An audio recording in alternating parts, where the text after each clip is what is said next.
अंग्रेजों का लालच और टूटा मिडल ईस्ट के दूसरे पार्ट को शुरू करने से पहले बात करें पहले पार्ट की, तो अब तक हमने जाना कि कैसे ब्रिटेन और फ्रांस के रहस्यमयी एग्रीमेंट ने मिडल ईस्ट के बंटवारे की नींव रखी कि ये प्रथम विश्व युद्ध के बाद मिडल ईस्ट के टुकड़े कर इन हिस्सों को आपस में बांट लेंगे। उसी दौर में अरब लीडर हुसैन बिन अली अल हाशमी का भी उदय हो रहा था, जिन्हें ब्रिटेन ने कुछ हिस्से देने के वादे के साथ अपने गुट में मिला लिया। यहाँ ब्रिटेन हर मोर्चे पर दोहरा रवैया अपना रहा था, क्योंकि वो सुपर पावर देश था। यहाँ तक कि आज का फिलिस्तीन मुद्दा भी उसी की देन है। अब उससे आगे की बात करें तो वॉल फॉर एग्रीमेंट क्यों हुआ, तो 19वीं सदी में जायनस मूवमेंट अपने चरम पर था। यहूदी एक अलग देश की मांग कर रहे थे और फिलिस्तीन जो यहूदियों की पुरानी मातृभूमि थी, तो उन्हें इस जगह की मांग करना उचित लगा। इस दौरान ब्रिटेन को लगा कि अगर ये यहूदियों की इस मांग में उनका साथ देंगे तो वे युद्ध में उनका साथ देंगे। 2 नवंबर 1917 को ब्रिटेन के विदेश सचिव आर्थर जेम्स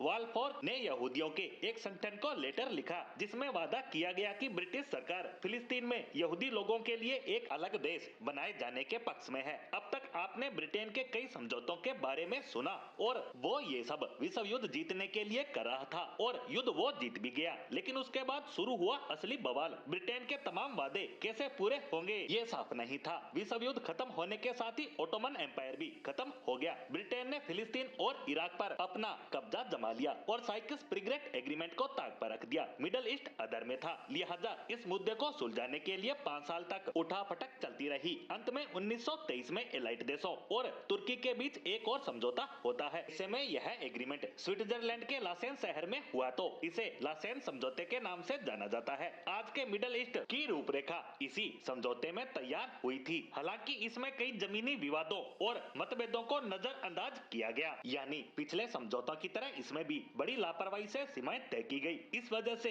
जो विवाद पैदा हुए वो आज तक चल रहे हैं, जैसे ईरान और कुर्द विवाद, क्योंकि कुर्द लोगों के लिए कोई देश नहीं बनाया गया, जो मिडल ईस्ट का बहुत बड़ा जातीय समूह है, जो मिडल ईस्ट के बड़े भूभाग जिसे वो कुर्दिस्तान कहते हैं पर निवास करते हैं, लेकिन इन्हें तुर्की, ईरान, इराक, सीरिया में बांट दिया गया, जबकि उनका कल्चर और भाषा अलग है और ये तुर्की और ईरान के बीच आज भी बड़ा मुद्दा है। दूसरा है कुवैत इराक विवाद। इस समझौते में कुवैत अलग देश बना जो पहले इराक का हिस्सा था और यह बंटवारा 67 साल बाद युद्ध का कारण बना। 1990 में इराक के तानाशाह सद्दाम हुसैन ने कुवैत को अपने देश में मिलाने को हमला कर दिया। तीसरा विवाद है लेबनान का सिविल वार। लासेन एग्रीमेंट में सीरिया को तोड़कर लेबनान देश बनाया गया, जिस पर फ्रांस का कब्जा रहा, जहां ज्यादातर ईसाई लोग रहते थे। ऐसे में फ्रांस ने उसमें कुछ मुस्लिम इलाकों को भी मिला लिया, जिससे वहां शिया सुन्नी और ईसाई जनसंख्या होने से 1975 से 1990 तक सिविल वार छिड़ी रही। वहीं यहाँ के सबसे बड़े विवाद की बात करें तो 1919 से 23 तक लगभग 35,000 यहूदी फिलिस्तीन में बस गए, जिसमें अरब मुस्लिमों और यहूदियों में मतभेद बढ़ने लगे तो अंग्रेजों ने फिलिस्तीनियों को नजरअंदाज किया। तो विवाद बढ़ता देख यहूदियों ने अपनी रक्षा के लिए आर्मी बनाना शुरू कर दिया। तो